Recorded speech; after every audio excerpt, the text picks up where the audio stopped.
ദശകം 7 ബ്രഹ്മാവിൻ്റെ തപസ്സും വൈകുണ്ഠ ദർശനവും. വൃത്തം ശാർദൂല വിക്രീഡിതം.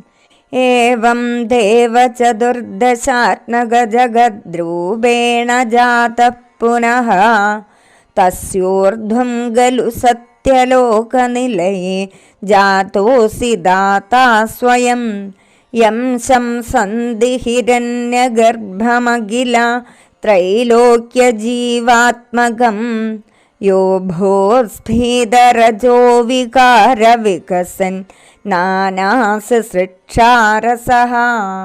വിരാട് രൂപധാരിയായ ഭഗവാൻ തന്നെ ഹിരണ്യഗർഭനെന്നു പേരുള്ളവനും രജോ ഗുണാധിക്യത്താൽ സൃഷ്ടിയിൽ ആഗ്രഹമുള്ളവനായിരിക്കുന്നവനുമായ ബ്രഹ്മാവായിട്ട് സത്യലോകത്തിൽ ജന്മമെടുത്തു.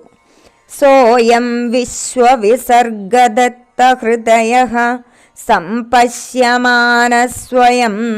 ബോധം ഖല്വനവാപ്യ വിശ്വവിഷയം ചിന്താകുലസ്തസ്ഥിവാൻ താവത്ത്വം ജഗതാം പദേ തപതപേത്യേവം ഹി വൈഹായസീം വാണീമേനമശിശ്രവശ്രുതിസുഗാം കുർവം സ്തപപ്രേരണാം.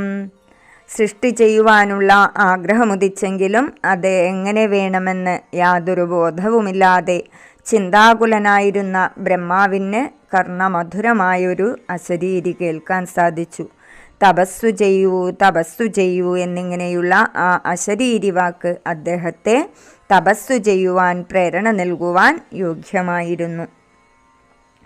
കോസൗ മാമവദത്പുമാനിധി ജലാ പൂർണേ ജഗന്മണ്ഡലേ ദിക്ഷൂദ്വീക്ഷ്യ കിമപ്യനീക്ഷിതവദാ വാക്യാർത്ഥമുത്പശ്യത ദിവ്യം വർഷസഹസ്രമാർത്തതപസാ തേന ത്വമാരാധിതഃ തസ്മൈ ദർശിതവാനസി സ്വനിലയം വൈകുണ്ഠമേഘാദ്ഭുതം.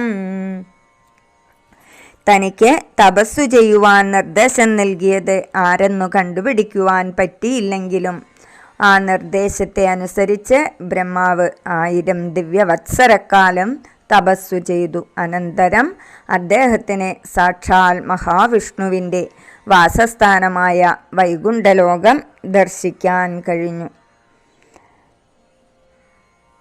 മായായത്ര കദാപി നോ വികുരുതേ ഭാദേ ജഗദ്ഭ്യോ ബഹിഃ ശോകക്രോധവിമോഹസാധ്വസമുഗാഃ ഭാവാസ്തു ദൂരം ഗതാഃ സാന്ദ്രാനന്തചരീചയത്ര പരമജ്യോതിപ്രകാശാത്മകേ തത്തേ ധാമ വിഭാവിതം വിജയതേ വൈകുണ്ഠരൂപം വിഭോ.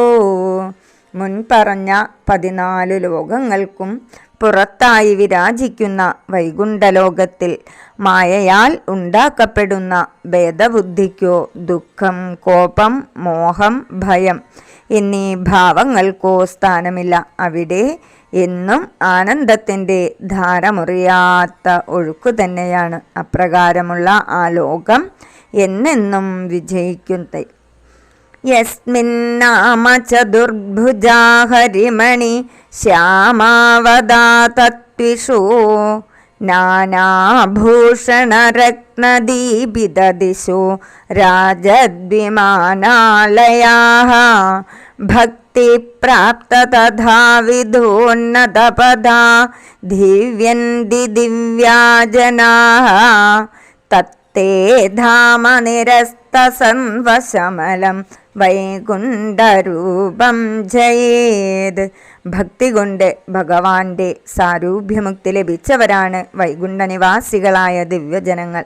അവർ ശ്യാമവർണ്ണവും 4 ഭുജങ്ങളുള്ളവരും ദിവ്യാഭരണങ്ങൾ ധരിച്ചവരുമാണ്. അപ്രകാരമുള്ള ജനങ്ങളുടെ ആവാസസ്ഥാനവും ഭഗവാന്റെ പരമോന്നത സ്ഥാനവുമായ വൈകുണ്ഠലോകം ജയിക്കട്ടെ എന്നു സാരം.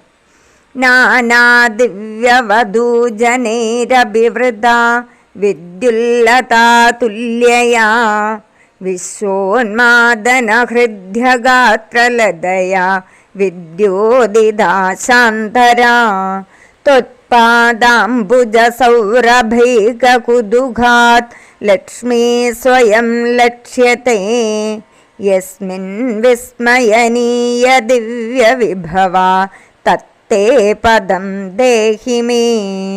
ദിവ്യസ്ത്രീകളാൽ പരിവൃതയും അതിസുന്ദരമായ ദേഹമുള്ളവളുമായ ലക്ഷ്മീദേവി ഭഗവാന്റെ പാദപത്മങ്ങളുടെ സൗരഭം ആസ്വദിച്ചുകൊണ്ട് നിത്യവും വാഴുന്ന ആ വൈകുണ്ഠലോകത്തിൽ തനിക്കും സ്ഥാനം ലഭിക്കണമേ എന്നാണ് ഭട്ടതിരിപ്പാടിൻ്റെ പ്രാർത്ഥന. തത്രൈവം പ്രതിദർശിതേ നിജപദേ രക്താസനാധ്യാസിതം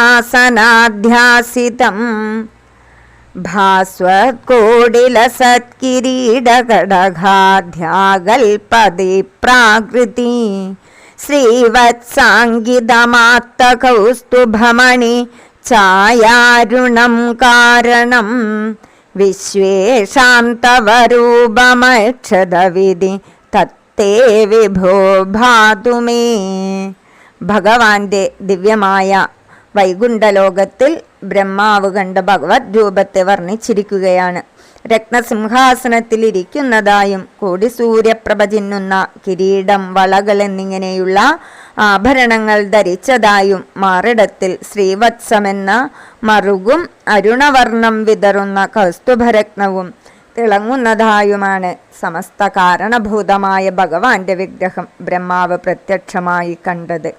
കാലാംബോധകളായ കോമളരുചി ചക്രേണ ചക്രം ദിശാം ആവൃണ്വാനമുദാരമന്ദഹസിത സ്യന്ധപ്രസന്നാനനം രാജത്കംബുഗധാരി പങ്കജധര ശ്രീമദ്ഭുജാമണ്ഡലം സൃഷ്ടുസ്തുഷ്ടികരം വപുസ്തവ വിഭോ മദ്രോഗമുദ്വാസയേത്.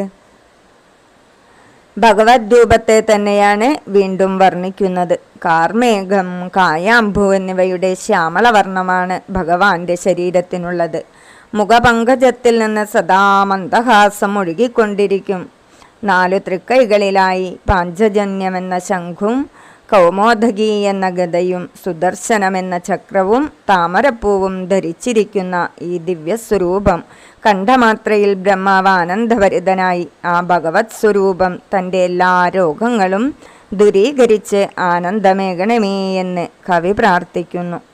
ദൃഷ്ട്വാ സംഭൃത സംഭ്രമ കമലഭൂഃ ത്വത്പാദപാധോരുഹേ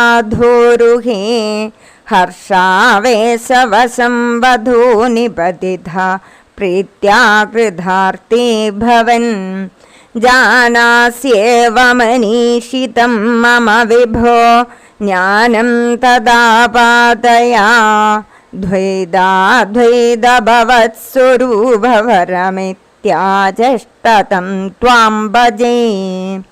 ഭഗവത് രൂപം ദർശിച്ച ബ്രഹ്മാവിന് സന്തോഷവും കൃതാർത്ഥതയുമുണ്ടായി. അദ്ദേഹത്തിൻ്റെ അഭിമതം ഭഗവാന് അറിയാമെങ്കിലും തന്നെത്താൻ പറഞ്ഞറിയിക്കുന്നു. ദ്വൈതമായ പ്രപഞ്ചരൂപത്തിലുള്ള അദ്വൈതമായ പരബ്രഹ്മരൂപത്തിലും ഭഗവാൻ തന്നെ പ്രശോഭിക്കുന്നു. അതിനെപ്പറ്റിയുള്ള പരമാർത്ഥ ജ്ഞാനമാണ് തനിക്ക് ഉണ്ടാക്കിത്തരുവാൻ ബ്രഹ്മാവ് പ്രാർത്ഥിച്ചത്.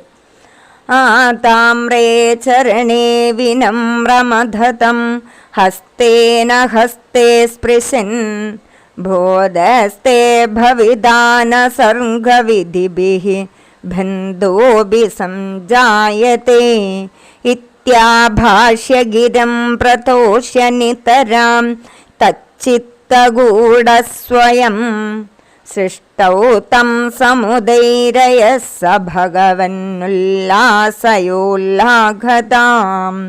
തന്നെ നമസ്കരിച്ച ബ്രഹ്മാവിന് കരസ്പർശം കൊണ്ടും ഹൃദയത്തിലുള്ള ഗൂഢമായ സാന്നിധ്യം കൊണ്ടും അനുഗ്രഹവാക്കുകൊണ്ടും ഭഗവാൻ സൃഷ്ടികർമ്മത്തിനാവശ്യമായ എല്ലാ പ്രേരണയും ശക്തിയും പ്രദാനം ചെയ്തു. അങ്ങനത്തെ ഭഗവാൻ തനിക്ക് ആരോഗ്യത്തെ തന്നരുളണമേ എന്നാണ് കവിയുടെ പ്രാർത്ഥന.